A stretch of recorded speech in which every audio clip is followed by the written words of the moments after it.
آدم کو بنانے کے بعد خالق کائنات نے تمام فرشتوں کو یہ حکم دیا کہ وہ آدم کو سجدہ کریں۔ سب فوراً سجدے میں چلے گئے، لیکن ابلیس نے سجدہ نہیں کیا۔ حق تعالیٰ نے اس سے پوچھا کہ تجھے کیا ہوا ہے؟ تو نے آدم کو سجدہ کیوں نہیں کیا؟ تو اس نے جواب دیا کہ آدم کو تو نے مٹی سے پیدا کیا ہے اور مجھے آگ سے۔ آگ کا مرتبہ مٹی سے بلند ہے، اس لیے میں آدم سے بہتر ہوں، اور جب میں آدم سے بہتر ہوں تو میں آدم کو سجدہ کیوں کروں؟ اس طرح شیطان نے حق تعالیٰ کے حکم کی تعمیل سے کھلم کھلا انکار کیا۔ اس نے کھل کر اپنے تکبر اور گھمنڈ کا اظہار کیا۔ خالق کائنات نے اس کے غرور اور تکبر کی سزا دینے کے لیے فرمایا کہ تم آسمان کے کناروں سے نکل جاؤ، تم آج ہماری رحمت سے ہمیشہ ہمیشہ کے لیے محروم ہو گئے، اب قیامت تک تجھ پر لعنت برستی رہے گی۔ شیطان نے یہ سن کر بھی توبہ نہیں کی اور اس نے کہا کہ مجھے یہ لعنت اور یہ رسوائی اور یہ اخراج منظور ہے، لیکن میری یہ درخواست ہے کہ تو مجھے قیامت تک زندہ رکھے گا، مجھے موت نہیں آئے گی۔ اللہ نے شیطان کی اس درخواست کو منظور کر لیا اور فرمایا کہ جا، ہم تجھے قیامت تک کی مہلت دیتے ہیں، تیری نسل برابر چلتی رہے گی اور تجھے یوم موعود تک موت نہیں آئے گی۔ شیطان نے کہا میری دوسری درخواست یہ ہے کہ مجھے یہ صلاحیت عطا کر کہ میں خون بن کر تیرے بندوں کی رگوں میں دوڑوں۔ خالق کائنات نے شیطان کی دوسری درخواست بھی منظور فرما لی اور فرمایا کہ ہم نے تجھے یہ صلاحیت بخش دی کہ تو ہوا بن کر اور خون بن کر آدم کی اولاد کی رگوں میں دوڑے گا۔ یہ سن کر شیطان نے کہا کہ پھر سن، میں تیرے بندوں کو آگے سے، پیچھے سے، دائیں سے، بائیں سے گمراہ کروں گا اور انہیں تیرا فرما بردار بننے نہیں دوں گا۔ اس مکالمے کے بعد شیطان کو عرش الہی سے زمین پر پھینک دیا گیا اور اس کے گلے میں لعنت کا طوق قیامت تک کے لیے ڈال دیا گیا۔ یہ بھی فرما دیا تو نے اپنے لیے جو راستہ چنا ہے اب تو اس راستے پر نکل جا اور میرے بندوں پر چڑھ کر انہیں مضطرب رکھ کر ان کے مال اور اولاد میں باقاعدہ شریک بن جا، انہیں جھوٹے وعدوں سے خوش رکھ، انہیں لمبی چوڑی آرزوؤں کے چکر میں ڈال، لیکن یاد رکھ جو بندے مضبوط عقیدے کے ہوں گے وہ تیری باتوں میں نہیں آئیں گے، جو تیرے اشاروں پر ناچیں گے میں ان سے دوزخ کو بھر دوں گا، اور جو تیرے چکر میں نہیں آئیں گے میں انہیں جنت کے انعامات سے نوازوں گا۔ فرشتوں نے حق تعالیٰ کے حکم کی تعمیل میں آدم کو سجدہ تو کر لیا تھا اور آدم کے بلند مقام کا اعتراف بھی کر لیا تھا، لیکن محسوس یہ ہوتا تھا کہ جیسے وہ اس گمان میں مبتلا ہوں کہ ان کا وجود بے اعتبار علم و فہم آدم سے افضل ہے۔ اس لیے خالق کائنات نے آدم کو کچھ چیزوں اور ان کے نام کا علم بطور خاص عطا کیا، اور اس کے بعد خالق کائنات نے فرشتوں کے سامنے کچھ چیزیں رکھ کر فرمایا کہ ان چیزوں کے نام بتاؤ۔ فرشتے مبہوت ہو گئے اور ان چیزوں کا نام بتانے سے قاصر رہے۔ انہوں نے کم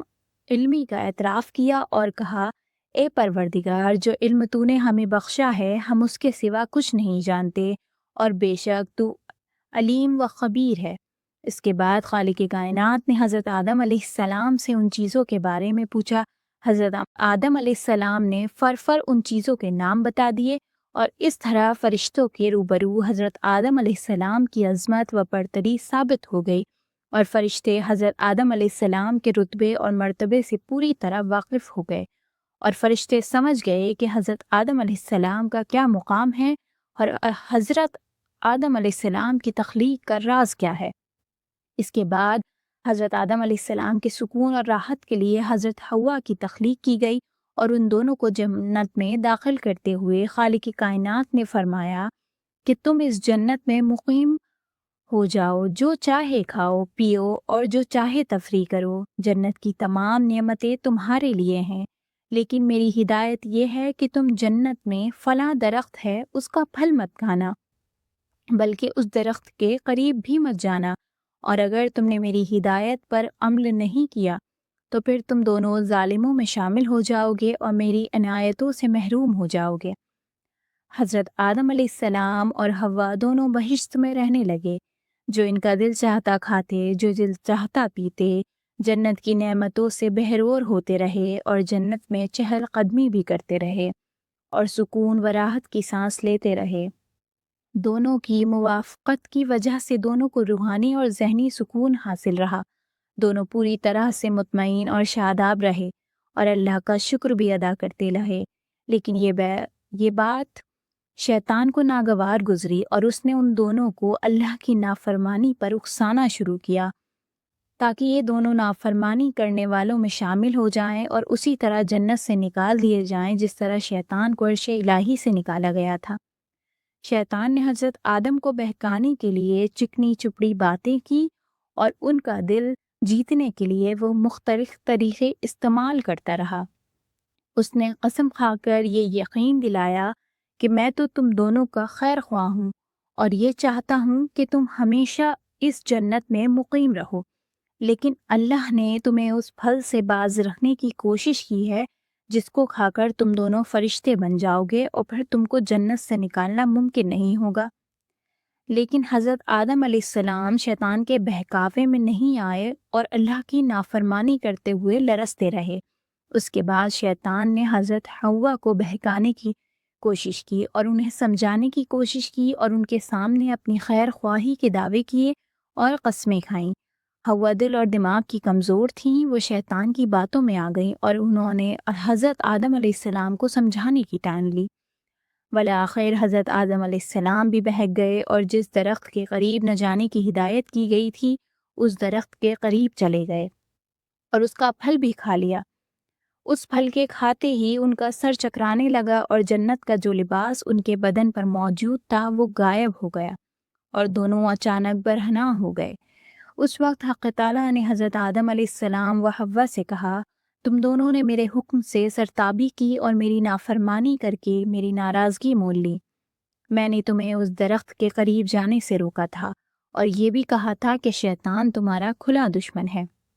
حضرت آدم علیہ السلام اور حوا خدا کی بارگاہ میں جھک گئے۔ انہوں نے ندامت کا اظہار کیا اور نہایت پیشمانی کے ساتھ یہ عرض کیا کہ اے پروردگار، ہم نے اپنے آپ پر ظلم کیا اور اگر تو ہمیں معاف نہیں کرے گا اور ہم پر رحم نہیں کرے گا تو ہم نقصان اٹھانے والوں میں ہو جائیں گے۔ خالق کائنات نے فرمایا، تم اس جگہ سے باہر ہو جاؤ، اب زمین میں ہی تمہاری منزل اور قیام گاہ ہوگی اور تم قیامت تک اپنی جد و جہد جاری رکھو گے اور قیامت تک ایک دوسرے کے دشمن رہو گے۔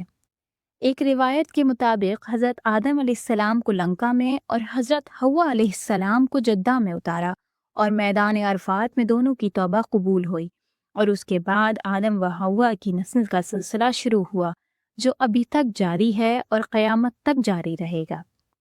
اس پورے واقعے سے ہمیں یہ سبق ملتا ہے کہ غلطی شیطان نے بھی کی تھی اور غلطی حضرت آدم علیہ السلام سے بھی ہوئی تھی۔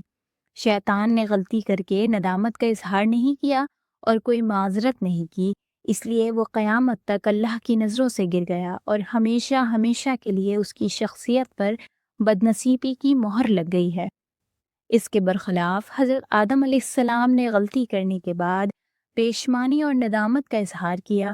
بار بار توبہ کی اور رو رو کر اپنی خطا کا اعتراف کیا۔ اللہ نے ان کی توبہ کو قبول فرما لیا، انہیں اپنی حجت عطا کی اور اپنی نسبت سے سرفراز فرمایا۔ آج بھی اس دنیا میں کوئی بھی انسان جو غلطی کر کے اپنی غلطی پر قائم رہتا ہے، غلطی کو غلطی نہیں سمجھتا اور شیطان کی طرح الٹی سیدھی تعویلیں کرتا ہے، وہ شیطان کی تقلید کرتا ہے اور اللہ کی نظروں سے گر جاتا ہے۔ اور جو انسان غلطی کر کے پچھتاتا ہے، تائب ہوتا ہے، وہ انسان سے آدمی بن جاتا ہے اور حضرت آدم علیہ السلام کا مقلد ہو کر اللہ کی نظروں میں ابھرتا ہے اور اللہ کی رحمتوں اور عنایتوں کا حقدار بن جاتا ہے۔ اس لیے یہ ثابت ہوتا ہے کہ غلطی کرنا آدمیت کی علامت ہے اور غلطی کر کے غلطی پر شرمندہ نہ ہونا شیطانیت کی علامت ہے۔